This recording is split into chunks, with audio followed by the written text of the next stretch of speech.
Perna, how are you, man? There we go. Now I can hear you. I'm good, man. How you doing? I'm doing awesome.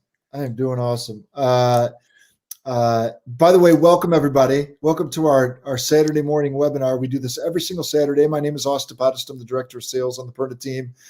I'm 17 years in real estate businesses, and I love helping families, and I think it's so much fun. Mike Perna is our CEO, and also does. You do. I actually just said this to a client this morning, Mike, that you do all the marketing stuff because you're more handsome. So congratulations on that. But anyway, and so this is our Saturday morning webinar, and I welcome you all. What we do in the format of this is we answer anything real estate related, any questions that you might have, and we'll answer anything. And so there's no silly questions, and we always find great content from our people. And so any questions that you have, anything real estate related, you just throw it there on Facebook, and we will get that answered for you. So anyway, welcome and good morning. And I thought I'd start this morning, Mike, with a little conversation about breakfast. Sure. I like that. So I learned something about you this week. Apparently what you do is you take pizza and you chop it up and you put it into your eggs. I might be known to do that from time to time. Tell us more about that.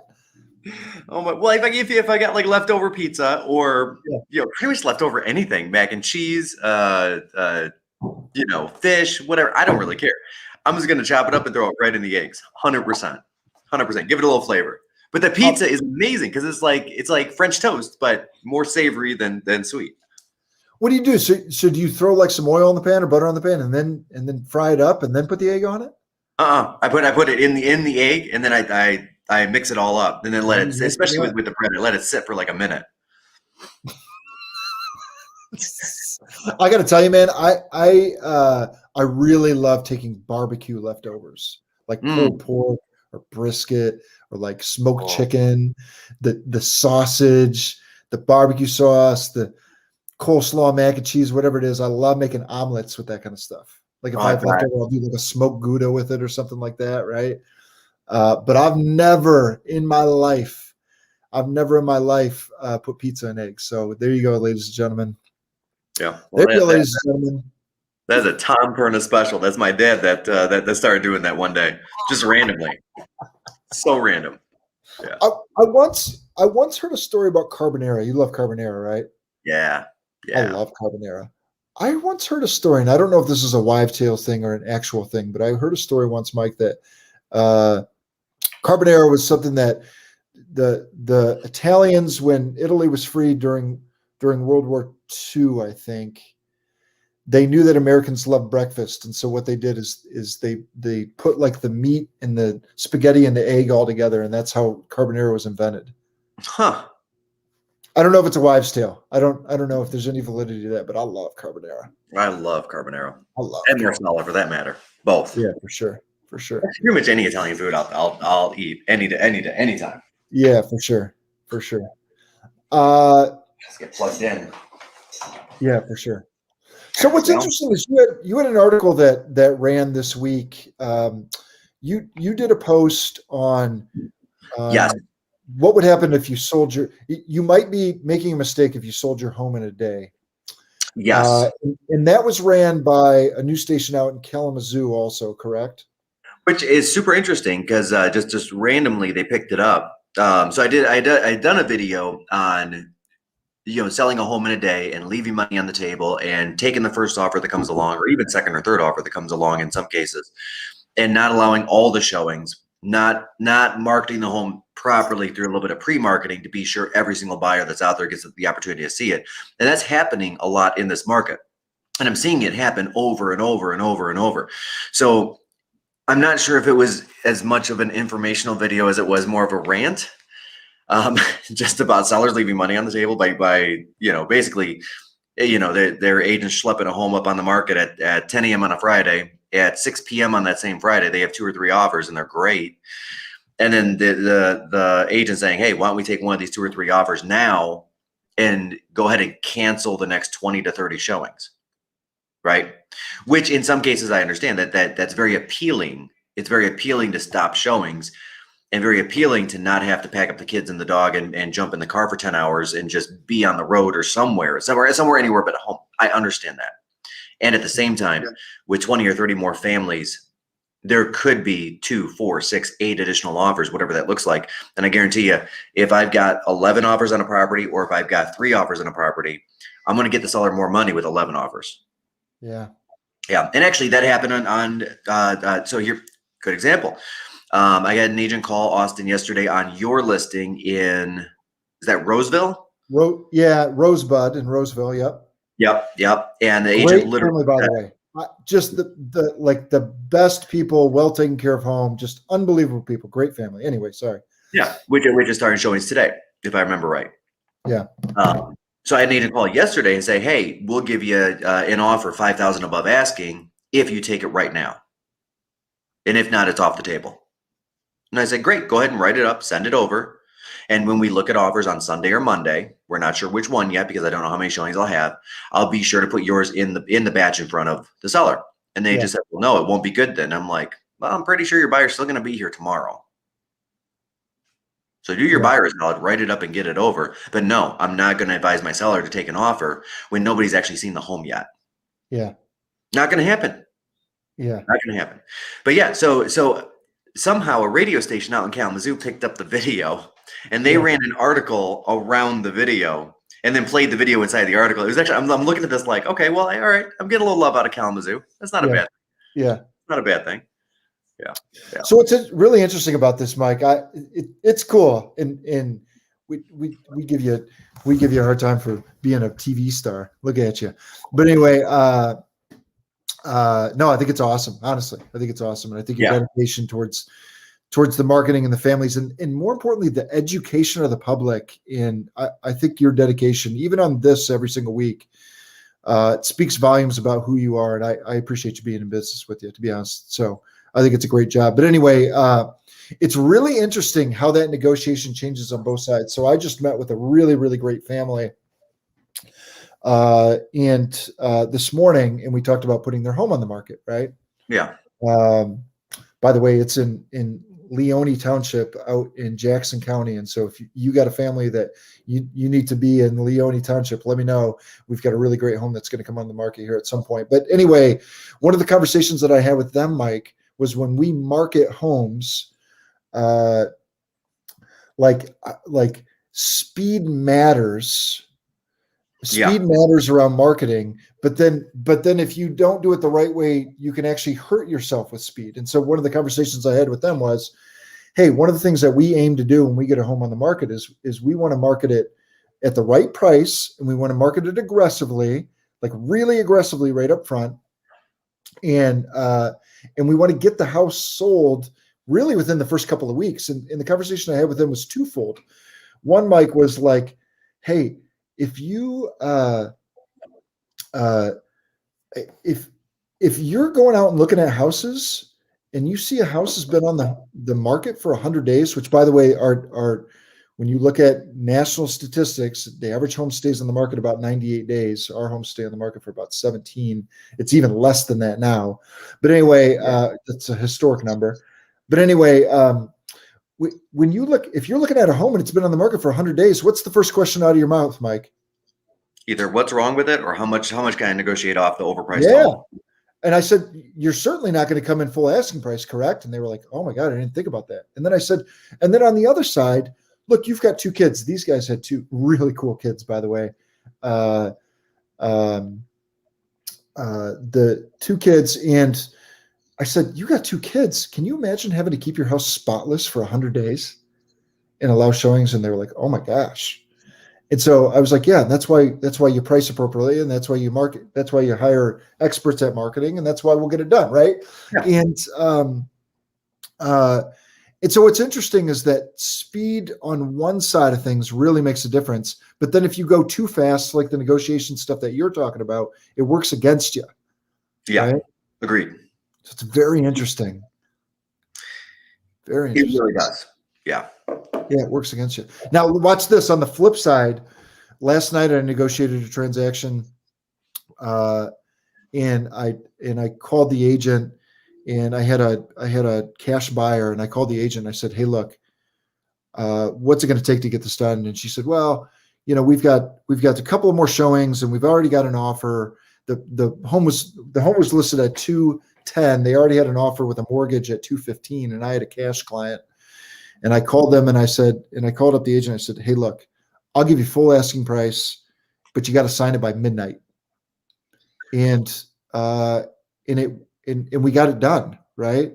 So it's just interesting how when you negotiate things, depending on what side of the transaction you're on, it makes a big difference. And I don't know, I feel really proud about that because I saved my client $5,000, and that's the difference on negotiating from experience. Right. So anyhow, so timing has just been on my forefront the past couple of days. And I just think timing is such an important conversation around real estate. Right. Does that make sense? It does. It really is. And I've had timing work the other. Let me put it this way. I've had timing work the other way as well, where with buyers, let's say, where we've got to slow the negotiation down or slow down, because sometimes when we're moving too fast and the emotions are running way too high, people are making decisions operating from a place of emotion as opposed to logic, right? Which could either cause somebody to lose a house that they should have or buy a house that they shouldn't. Yeah. Either one. And inspections are a good example of that, where sometimes an inspection will reveal something and it seems like this big, dreadful problem. But then when you actually take the time, take 2 days, dig into it, get a couple quotes, you're like, okay, it's really an $800 issue. This is the right house. It's just going to cost $800 to get this fixed, or whatever that looks like, right? And sometimes if we're moving too fast, we could go back to the seller and say, hey, give us $5,000 off for this problem. In which case, a lot of sellers in this market will just say, no, that's okay. We'll just go with offer B, C, D, or E. And then we'll check and see if they care about that problem. Yeah. Yeah. Negotiations. Ready for this one? Yeah. Negotiations are a function of leverage. Negotiations are a function of leverage. What does that mean?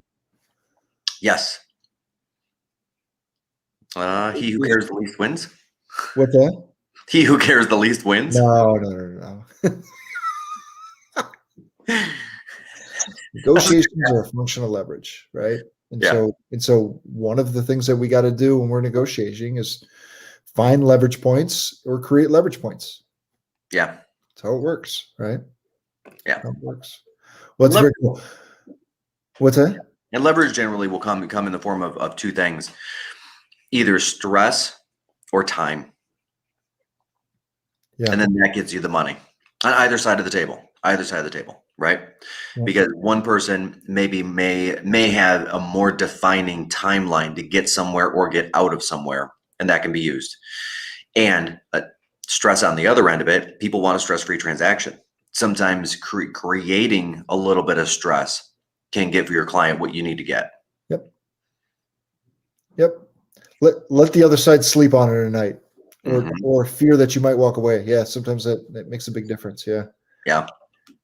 Gosh, it's so funny. We talk about negotiation and leverage so much. It's just I really enjoy it. I really enjoy that part of the business. My number one thing is I enjoy helping families buy a moonshot. But I also like to win and I like to negotiate. So it's fun, right? Well, that's true. Yeah.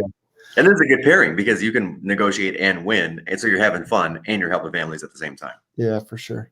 Yeah.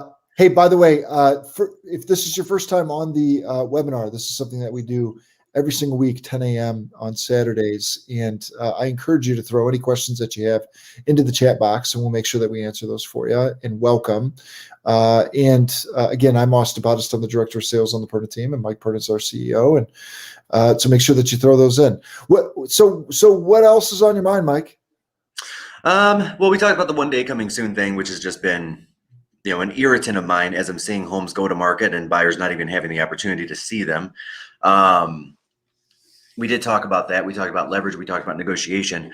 Market right now, guys, and again, interest rates just this week crept back down to just below 3%.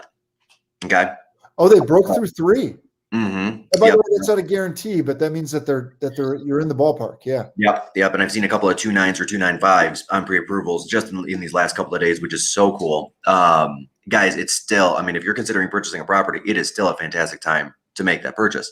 And actually, funny enough, I was having this conversation with a seller yesterday whose home we put on the market. Very savvy gentleman. He used to be a home builder, and then he was some sort of an engineer as a consultant for the big three, and kind of went shop to shop depending on what the job needed or what the project was. And we were talking about that. We were talking about personal finance. We were talking about investing. We were talking about all of those things. Yeah. And we were having the conversation of the 3% interest rate and how inflation still 30-year average 3.2%, right? And a decent S&P 500 fund, a decent, Russell 5000, whatever that looks like an everyday Vanguard or Fidelity that tracks that over a 30-year period still averages 7.1%. And it was a really interesting conversation because he doesn't have the largest mortgage in the world left on his property, very small. But this last time around, instead of writing the check to pay it off, which was his original intention, now that he's retired, so he didn't have that monthly expense, he went the opposite way with it. He did the refi instead, got the lower interest rate, and left the money simmering in the S&P 500 fund that he's got that's been averaging these last couple of years 14 or 15%, but over a 30-year period 7%. And he agrees, like, the money is so cheap right now. People are both surprised what they can afford. Right? That's one thing. And then B, it also allows people with that lower payment to put more into future savings. Mm-hmm. Right? Which as Americans, we are horrible at. Horrible at saving money. Yeah. I mean, in that U of M study that they do and redo every couple of years, I think the last time they did it was 2018. It has not changed in 15 years. The average 65-year-old has about 4.5 years of reserves. That's it. Yeah. The average 40-year-old has 3 months of reserves. So essentially what that means is if somebody loses a job anywhere between 20 and 50, let's just say, most people have 3 months worth of cash with which to pay their bills, and then they're done. I'm surprised it's that high. I didn't even think the average person had even 3 months. Yeah, interesting. Yeah, and I'm wondering if they take into account credit cards as well, like any available balances that any available credit that they can use or whatever that looks like. But anyway, you cut it. The numbers should not be measured in months. By the time you're 40 years old, it should be measured in years, in my opinion. Yeah, if not years, then decades. And by the time you're 65, it should be measured in decades. Which goes back to my core focus of, guys, real estate is the number one like you always say, the number one indicator of wealth, or the number one builder of wealth in the United States. I mean, just look at these couple of markets right here, these last couple of years. If somebody had bought a home 2 years ago, they would have 20% equity today, even if they put zero down. Yeah. Literally. And that's huge. That is a lot of money. I was having this conversation with a seller yesterday who had bought a property and now they're considering reselling it. And we looked at it, and even after fees and everything, they're going to come out with $40,000 in just profit over a year. And it's like, okay, how many times can we give ourselves a $40,000 raise in a year? About zero. But anybody that bought a home a year ago, it gave themselves a substantial raise. Yeah, this couple I just spoke to this morning, Mike. Yeah. Bought it 105 3 years ago. Sorry, 3 years ago. And we kind of looked at it and thought we should be able to get somewhere between 150 and 160. It's like a 50% increase. I even said to them, I said, well, guys, congratulations. That's never happening again in your life. Is it, and what's amazing with these guys is like they could take that money and then with his interest rates as low as they can bump up their price point and buy like a forever home. You know what I mean? Yeah. So I just think it's so cool. I really do. It really is. I think it's so cool. There's a great question. I like that. Are there any study groups for the real estate licensing exam?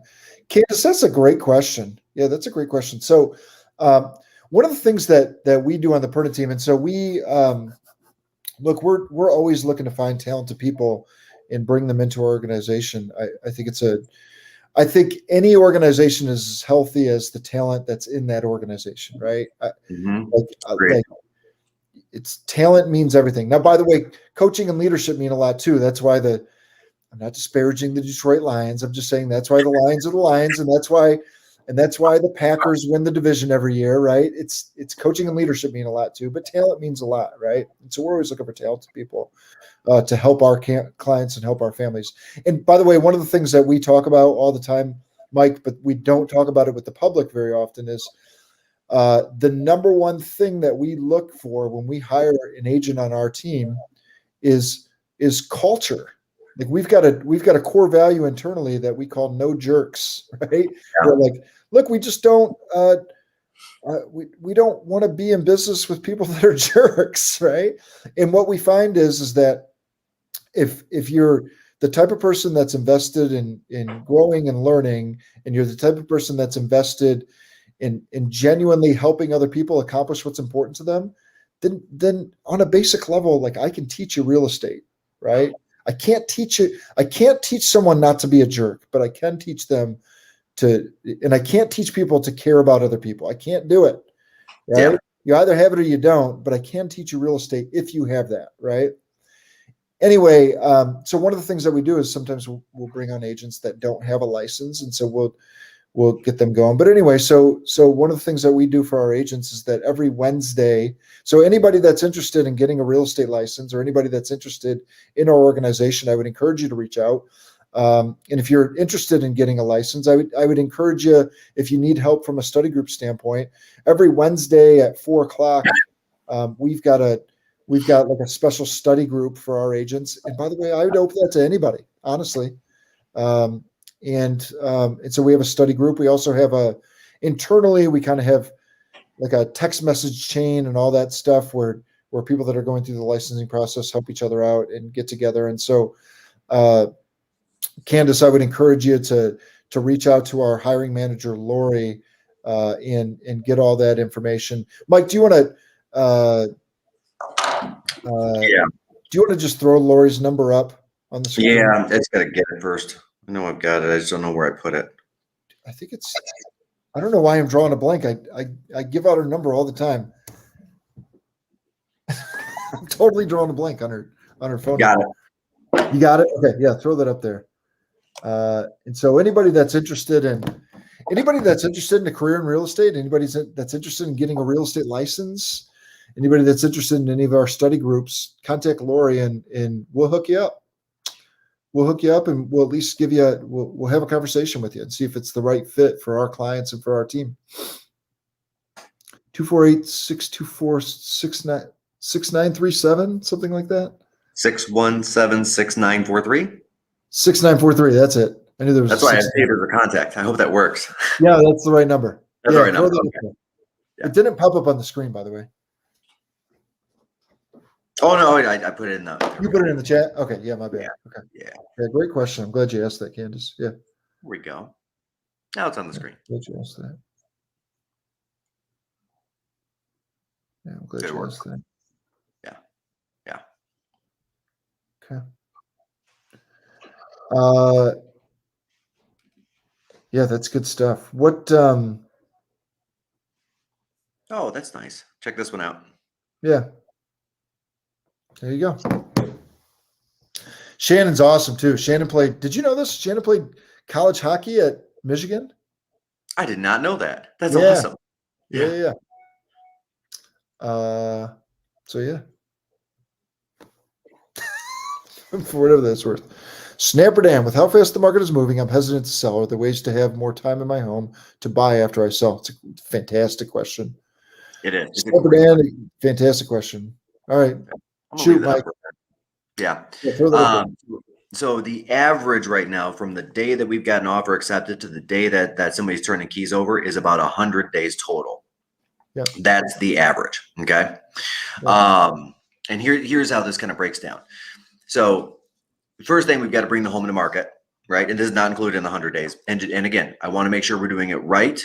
We're maximizing the equity in your home. We're pre-marketing the property properly that week before to be sure every single buyer has the opportunity to at least put an eyeball on the home virtually, if not in person, and then choose to come see it, right? All of those things. So that's a whole week-long process, right?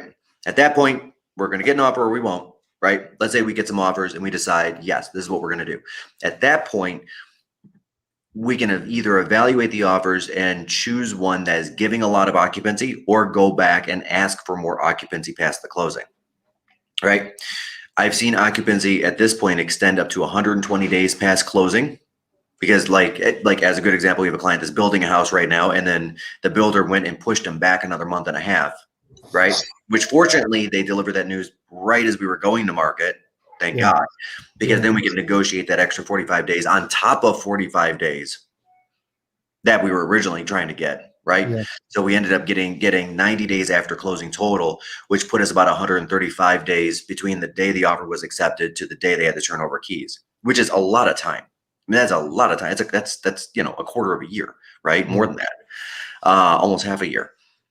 Can I share my screen and just show a calendar around this? Yeah, absolutely. I'm visual, so I think this is helpful. Can you see that? Got it. You got it? Bam. All right, Dan, check this out. Ready? Let's pretend you said put my home on the market ASAP, right?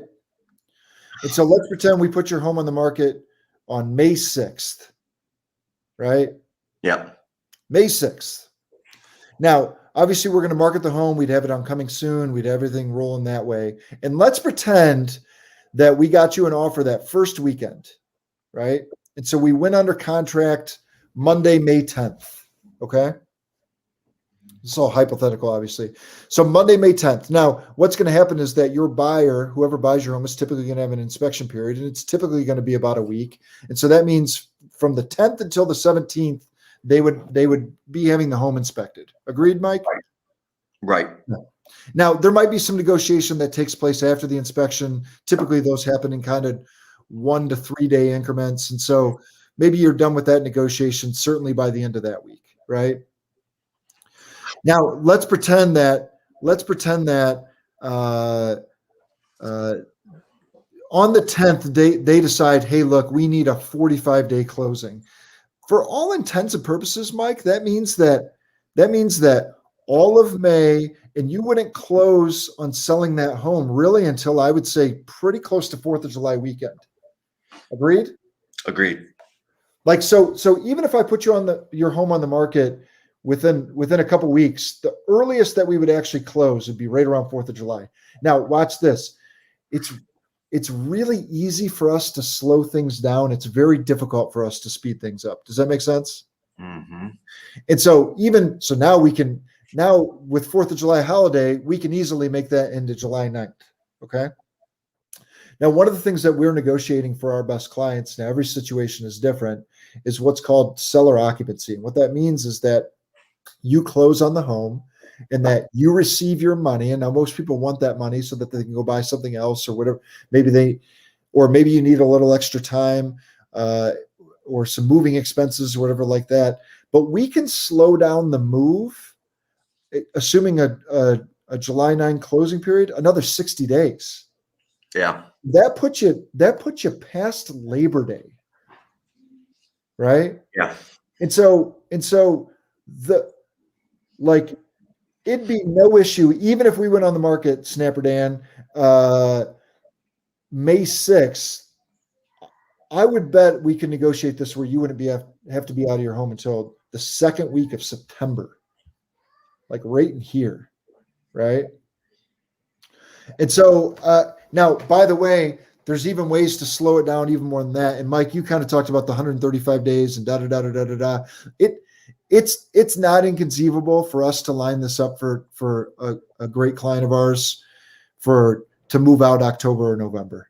And so for most families, I find, Mike, for most families, 1, 2, 3, 4, 5, 6 months is more than enough time to get someone's timeline lined up and for them to find a home and to close on it and to move and to not be rushed. Does that make sense?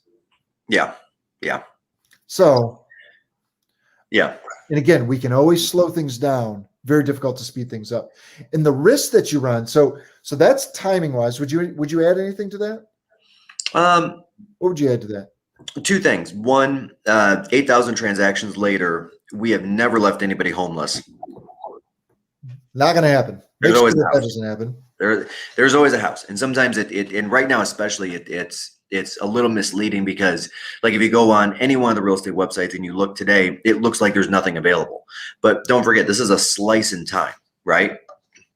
Because tomorrow, I mean, like statistically, we've got 200 homes that are being turned active every single day of last month. 300 homes being turned active every single day of this month, right? It's just, it feels like there's not a lot out there because it's going so much quicker.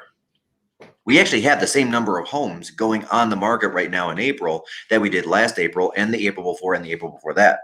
We actually have more, right? There's more homes going on the market this April. They're just selling faster. We're tracking for about a 10% increase. You know, it's an increase, not a huge increase, but an increase this year over last year and the year previous.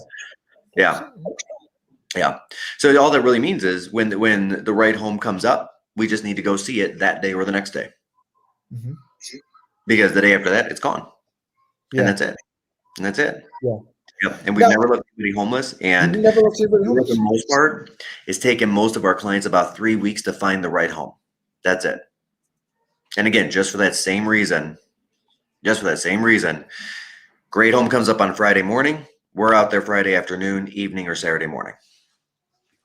Because it's gone. Because Saturday afternoon, it's pending and it's gone. Yep. Now, by the way, there's risk to waiting, right? Yes. So I appreciate the timing concern. I do, because we never want to have a family left homeless, but we won't do it anyway. And we're really good at making sure that we line up timelines up. So, gosh, it just seems like the theme of this morning is timing, isn't it? It's very interesting. It really is. And to be honest, guys, there is risk for waiting, which is basically the same risk, right? Interest rates could go up, so your next home could cost you more. Yep. Interest rates could go up, and it'll cost your buyers more, which means their affordability goes down, which means they can't pay as much. Yeah. It's both the same. It's literally both the same, right? And interest rates, with the way the economy is going, they will go up around the end of the year. Like, and I will stump that thump, and I hope to God I'm wrong on it. I would love to see interest rates at or below 3% forever for the rest of my life. And it's not reality. It's not reasonable. Yeah. Yeah. Because don't forget, the Fed has to raise the interest rates at some point when the economy is good so that they can lower them when the economy sours. They have to. Because that's one of the ways that they push the economy through a recession or through a depression is by lowering interest rates to create jobs, because that's business finance, business lending. And this time around, it worked. General Motors took the bait. They're building that factory in Poletown or wherever that is in Detroit, right? The factory 0, factory 1. What are the 0 factory? Yep. Something Mary Barr put the word 0 in. If anybody knows, throw it in the chat. But that factory was not originally slated to be in the United States. That factory was slated to be in Mexico because of the cheap labor, right? Or cheaper labor than the United States, and a lot of other costs that they save. However, with business lending being as cheap as it is, Mary Barr saw a great opportunity to keep the jobs here, do the factory here in Detroit, right? And she has taken she's done a great job, juicing that press of how many jobs she's bringing into Metro Detroit through that. But it only happened with the 3% interest rate on business lending. Otherwise, it would not have been worth it to her, right? Meanwhile, they're employing 800 people for re-outfitting the factory, and then they're going to eventually employ up to 1,200 people working in the factory. Those are good paying jobs. Really good paying jobs. Yeah. And so I went way off the track. No, but it matters. We've got this basically 6-month window where you can both get the most for your home And the money for the next one will be the cheapest. Yeah. So if your concern is timing, I get it. And we'll make sure that we consult with you and line up the timing so that it makes sense for you and your family. Yeah. And the risk that you run by going the other way is you miss out on selling in a really great market, and you miss out on a potentially sub 3% interest rate, depending on your qualifications, right? Yeah. It's an incredible opportunity.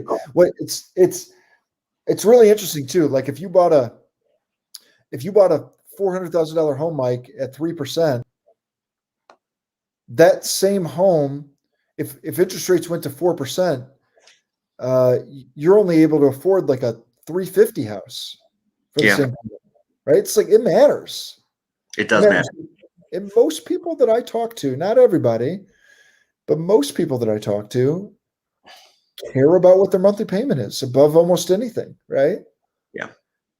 Right. Most people, they know what they got coming in and they know what they can spend going out. Right. As a matter of fact, it's why when you go into the car dealership, the first thing they ask you is, hey, what are you hoping to stick around on a payment? Right. Because that's what matters to folks, right? People care what their payment is. Yeah. So anyway. By the way, good morning, everybody. If you're just joining us, welcome. This is a Saturday real estate Q&A. We do this every single Saturday at 10 a.m. And we hang out and answer all the questions, so all the questions are answered. My name is Austin Pothast. I'm the Director of Sales. Mike Perna is our CEO. Combined, we're, I don't even know at this point, 35, 40 years in real estate and 15, 20,000 transactions. And so we'll answer anything real estate related. We've had some really great questions today. The timing today seems to be timing, right? And but we answered some questions around real estate exam. We answered some questions around timing a move. We've answered some questions around timing an offer to whether you're the buyer or the seller to get you the most money or to save you the most money. But any questions that you have at all, please throw them in the chat. We'll make sure that we handle those. And we really appreciate and we're humbled for you guys hanging out and asking questions and hanging out with us, right? So welcome and good morning. Any other questions, by the way, in there? I'm not seeing more yet. Bring your questions, guys. Anything at all. These are good questions today. What else are you seeing out there? What else has been on your mind? Actually, this was a very interesting conversation I had with one of our agents earlier today, working with an investor client, and there's a deal that they're negotiating there that's about to fall apart, and it's over around $2,000, right? It's over around $2,000. Yeah. And at first I was thinking about it from the perspective of, yeah, no, they should push. They should absolutely get that $2,000 off for the investor client, blah, blah, blah. But then I started thinking about it and I was like, wait. How long are they going to hold this property? About 20 years. It's like, okay. And it's going to positively cash flow. Yep. About $300 a month. I'm like, okay. Yeah. Try. And I changed my opinion. I was like, okay, try to get the $2,000 off. Sure.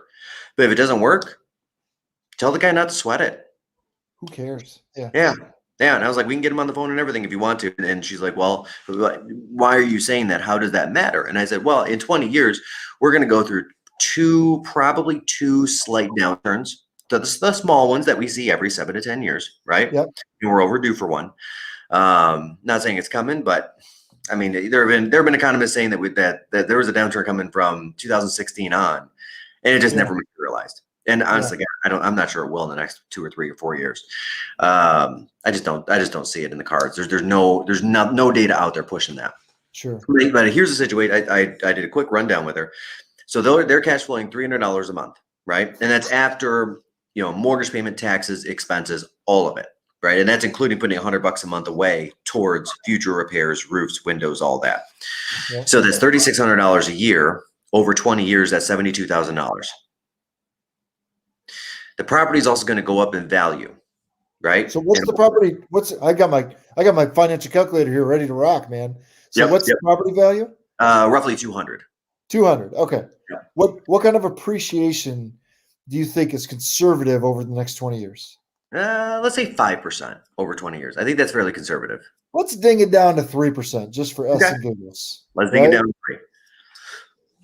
So 200,000, 20 years. Now the property's worth 365. Okay, so my valuation was a little off. I was telling her, just using head math, around 130 to 150,000 in appreciation. Yeah. So let's I'll even take the 130. So now we're at 200,000. 200,000 between cash flow and appreciation. Yep. By the way, do you anticipate rents are going to go up or down over the next 20 years? Up. So you're locking in on cash flow now at 300, but Yep. that might be cash flow 5 years from now, 500 or 600. Yep. Right? Okay. Yep. And then they're paying off the mortgage around $300 a month. So by the time they get 20 years down the road, they will have about 50% of that mortgage paid off, which is 160,000. So that's 80,000. Yep. So we're at 280,000 in upside over that 20-year period that they're going to hold the property. Yep. Right? Or we could squabble over $2,000. Yep. Right. And the reality, and yeah, $2,000 is a lot of money, guys. And I do not ever want to belittle that. Sure. And at the same time, we're talking about 1.5% of the profit situation. Yeah. And actually, I think we can make an argument that investor is going to profit $300,000 over the next 20 years. Now, are they going to have to put some money in the property? Sure. Yeah, but I already figured that in. We already figured it in. $100 a month. Reduction in $25,000. Right. Yeah. So. Yeah. And I'm watching, and this is sounding horrible, but I'm watching people that squabbled over, like just pre-pandemic, we had a client that I think it was like a $7,500 difference or a $5,000 difference, somewhere in that range on a home, right? And anyway, you cut it. They decided just to put off the move for a year. Now they're back, and they're finding all of those homes have increased in value 40 to 70,000. They should have paid the 7,500. Should have paid the $7,500. Now, that's the magic 8 ball. Nobody has a crystal ball, but look, if one of the things that I like to say on a macro scale. So when we look at a macro scale, meaning big, not a micro scale like an individual neighborhood or an individual city, but on a macro scale, there's never been a 5-year period in real estate where you would have lost money. Right. Ever. Right? On a macro scale. People. I just think the ace in the hole right now, Mike, is just the interest rates. It's just such a stinking advantage. Absolutely. We've thought in my house, like going and buying something, like selling our home and buying something for $100,000 more than what we normally would afford or would want to be afforded, or even 200,000 more than, because the money's so stinking inexpensive. Yeah. Right. Yeah. And this is that market. This is that market where, and there's an argument to be made that 5% is kind of the cut number. And with a financial planning background, I would agree with that. Anything below 5%, you do want to mortgage as much as you can. Sure. Literally as much as you can. When you get above 5%, you want to start eating away at that mortgage and putting more money down or making extra payments every month to get it chipped away and chipped down. Because when you're paying 3%, now this, and then there's a reason why 5%. When you're paying up to 5% or whatever that is, you also have to adjust down the interest rate by 0.5 to 0.75 point, right? Because there's a difference between what you're paying on the top and what you're paying on the bottom. And a lot of people forget this. And that's called the mortgage interest deduction. Okay. The mortgage interest deduction, MID. So if you're paying 3%, right, you get to write off that interest. Your adjusted payment is no longer a 3% interest rate. It's a 2.5 to 2.25, depending on the tax bracket you're in. Yeah.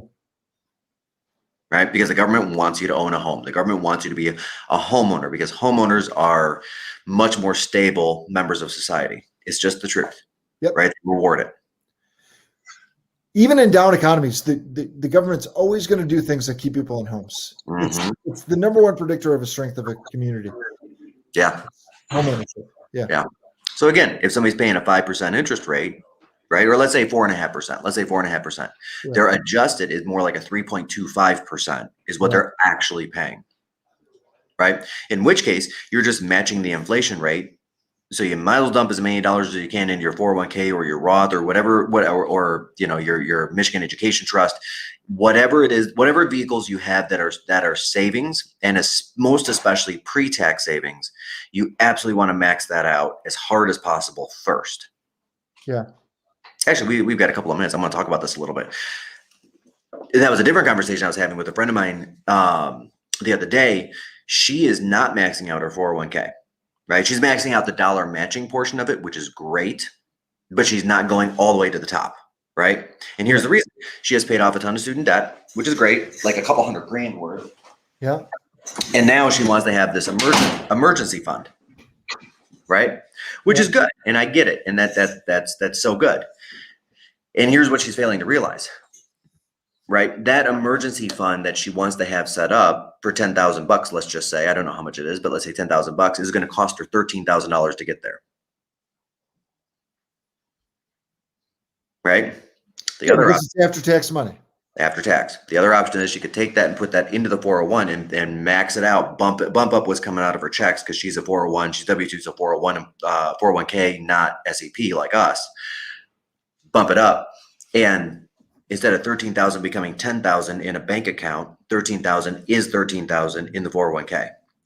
That 3,000 more at a 7%, that's an additional, I don't even know how much it is, but an astronomical amount of money when you go from, let's say, 35 to 65, which I'm actually kind of curious what $3,000 would be.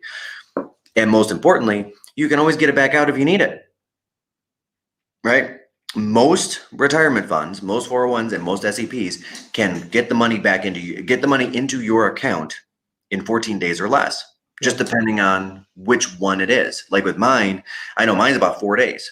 Like if I need money out of my SEP, it takes from the time I actually go onto the app, and it's all done through the app, right? And transfer the money, 4 business days later, it's actually in my account. Sure. That's it. So if we're going to do it, that 401k or that SEP is a just fine vehicle to be an emergency fund. Again, guys, max it out. And in this market, if you have an opportunity to push more dollars in the Michigan Education Trust or fund, right? The kids college ones, essentially. If you've got the opportunity to put more dollars, you're not maxed out on your Roth and you're not maxed out on your 401 or your SEP, do that first. Do that first before you're putting more money down in the house. Yeah. Right? Amy's got a great question. Okay, so SEP is a self-employed pension. Okay. Which is kind of the mirror of a 401k. So W2 employees can have 401ks as their employers can withhold money and put it into a fund, right? Most of them are managed by the employer. They've got some sort of a contract with a Fidelity or a Vanguard or something like that, right? And then should they leave that employer, they can pick it up and take it with them to the next employer, right? As 1099, we're considered independent contractors, and as contractors, we technically don't have an employer with which to do withholdings or fund. So the government set up a secondary retirement account called an SEP, a self-employed pension, that we can opt to put money into pre-tax, right? And we can do up to 25% of our yearly income, capped at $58,000 a year. It's actually capped. I just looked at it. 2021, they bumped it to 72.5. Seriously? Yeah, I just Googled it. Yeah. The first limit, 25% of compensation, is limited to $285,000 in 2020, $290 in 2021. If I do awesome. $290 at 25%, it's 72.5. That's awesome. But then I look at another one, and in 2019 it was 56,000. Right. I thought it only bumped up to a cap of 58 this year. Yeah, you might be right. Here, now I'm looking at the IRS website. Anyway, keep going. That's interesting. Yeah. There we go. Okay, so I just did the math on that $3,000 that my friend is going to go ahead and give to the government instead of keep for her own self. Mm-hmm. Right. So she's choosing to go ahead and donate to the worst charity in the world, which is the US government. 30 years from today, if this person just buys your standard S&P 500 or Russell 5000 or You're right, it's one of these funds, 58,000. Yep. it is Sorry. 58. Okay. Yeah, sorry. I got super excited. I know. Sorry. But look at it this way, right? That $3,000 that she's not going to pay in taxes 30 years from today, if you put it into just a standard Vanguard or Fidelity or whatever fund, the value of that $3,000 will be $22,000. Yeah. 7x. 7x over 30 years. And that's just 1 year, right?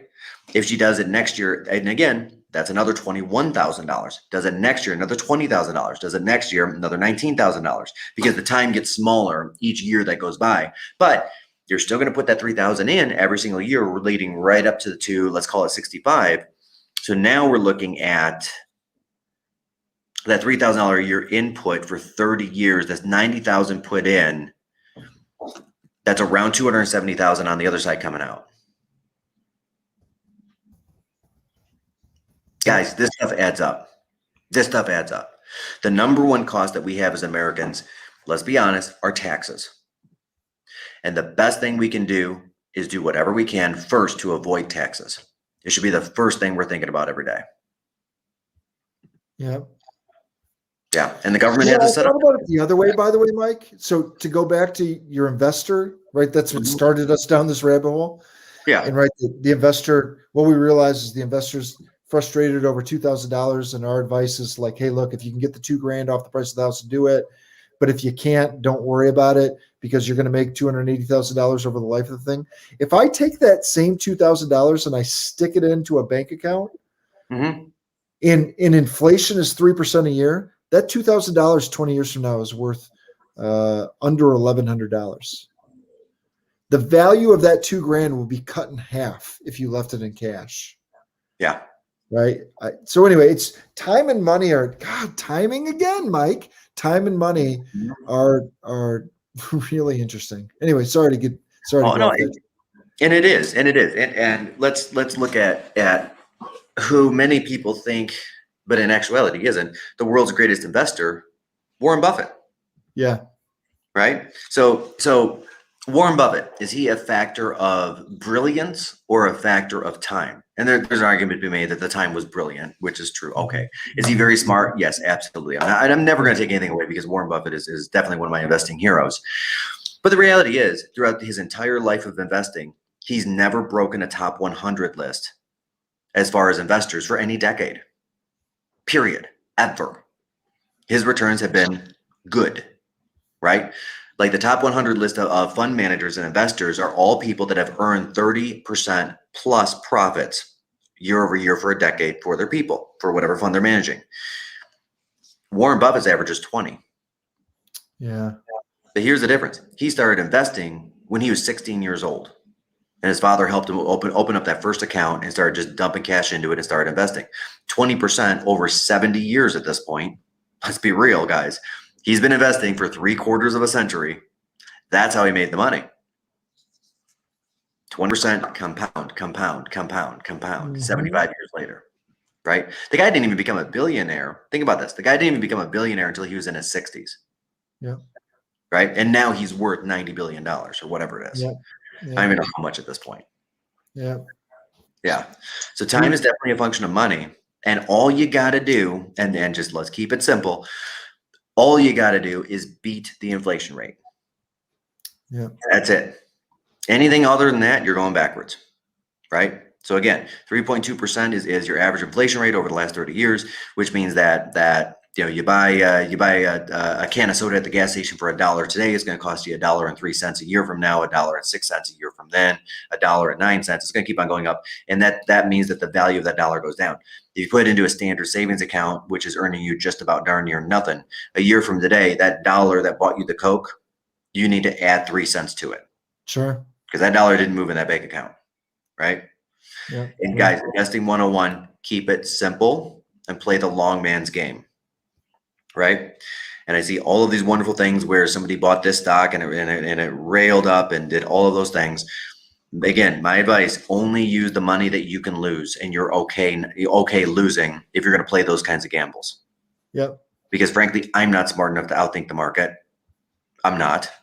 And I watch the market on a daily basis. Most fund managers, actually, this is a long-term thing, but almost every fund manager there is has lost. Over a long enough period of time, they lose, right? The house always wins because it is gambling. So go with something safe and predictable, great returns, 4 to 10%. That's what we're looking for. You know, I mean, 15 to 20% returns, are those amazing? Sure. Can we get them every single year for 30 years? Absolutely not. I mean, that is literally, I mean, people that do that as a full-time job don't get that. So I'm not expecting myself to get it. Yeah. I don't know. What do you got to add to Austin? I kind of went on a little bit of a rant. No, I think, you know, I think we got to be, careful with that conversation, mostly because I think there is some merit to having things managed appropriately. Yeah. There's certain buckets. I think the value of a great financial planner is they know how to allocate your money into different buckets and to make sure that you're protected and that you're growing. I think you're having a conversation about a larger point around the time and value of money, and I think it's smart, and I think it's prudent to make sure that look, as good as Mike and I are at real estate investing and in real estate in general, when it comes to your family, I would say consult a professional and they can help you strategize a plan that makes sense. Yeah. Yeah. And that's a fair point. And I probably should have put that out there a little bit harder, Yeah. you know, and I kind of skirted the point, but didn't get straight to it. Right. I watch finance a lot because it's one of my hobbies. Right. Yeah. And at no point in time am I managing more than 5% of my own money, because the 5% is what I can afford to lose. Yeah. You know, I can put it all in black. I can put it all in 00. You know, if that makes sense. You know, I'm only allowing myself to touch the money that it's okay to lose, and it won't kill my future. Yeah. Everything else is managed by a professional manager who does do this all day long. Yeah. Same thing with a CPA, right? I'm not doing my own taxes. Not going to happen. Right? I'm not writing my own will. I'm not doing any of this stuff because that's not what I do. I do one thing and one thing alone, that is negotiate on behalf of my clients on the real estate. Yeah, be an expert at what you're an expert at. Totally agree. Totally agree. But no, I think what you're saying has a ton of merit in sometimes we make short-sighted decisions, especially within a real estate transaction. Yeah. Sometimes we make short-sighted decisions over $1,000 or a couple $1,000 when the bigger picture makes a lot more difference. And I'm not saying this is always the case, Mike, but oftentimes it's like almost like ego. You just get dug in. You just find a hill that you're willing to die on, and you just instead of doing a deal that seems to make sense for all sides and keeping it moving. Yeah. Yeah. And a lot of times, I got to be honest, a lot of times with the negotiation, Mike, that's what we're doing is, you know, our number one priority is to advocate for our clients and to have their back. Mm-hmm. And sometimes advocating for our clients means having a conversation like that. Yeah. Like, hey, let's not be too short-sighted. Let's talk about the power of this money over the course of a long time. And let's, and just keeping it moving. And that's it. And again, like to your point, it comes down to taking the emotion out and bringing the logic back. Yep. Emotionally, sure, we want to fight and win that $2,000 in this case. Yep. Logically, it's 1.5% of the total profit over 20 years. Yeah. Let's be real here. Take the profit, right? And on the financial piece, my point being, save more money. Right. Yep. And just personal opinion, I think everybody that's listening to this, everybody on this should go through the last 30 days worth of transactions on all of their credit cards or bank statements or whatever that looks like, and take a look and see if there are any vampires on there, any kind of recharges that you're just not using. Right. Take a look at it. Do we need to have HBO and Disney Plus and Netflix and Paramount Plus or whatever it is, and Peacock? Do we need things? What's that? Yes. Well, not all of them. Well, maybe all of them. I don't know. And take that money, whatever we can take, whatever we can spare, and beef up that future savings account. Yeah, sure. right? Our financial health as Americans is just not good right now. It hasn't been for 20, 25 years. Yeah. You know, we've been a very spend society. Yeah. Yeah. And I can go off on that tangent for hours, but anyway, sorry. I'll stop there. Save money. It's good. It's good. All right. Look, if there's no other questions, man, this was awesome today. Just talking about timing in a negotiation, power of time and money, Yeah. power of compounding interest over time, the power of inflation working the other way, the power of an investment. I think it's all really good. So let's do this. You want to wrap? Yeah, let's do it. Let's get do on it. out of here. Let's do it. Hey, so very quickly, we'll leave you on this. So we do this every Saturday, 10 a.m. We answer any questions that you have about real estate. And I'll say this, and I can't say this enough. We're just so humbled. We think we're the luckiest people on earth. I don't mean to speak for you, Mike, but I'm kind of speaking for you. We think we're the luckiest people on earth. We get to help folks realize their dreams for their families. This is where they have birthdays and holidays and all those things. The number one predictor of wealth in America is home ownership.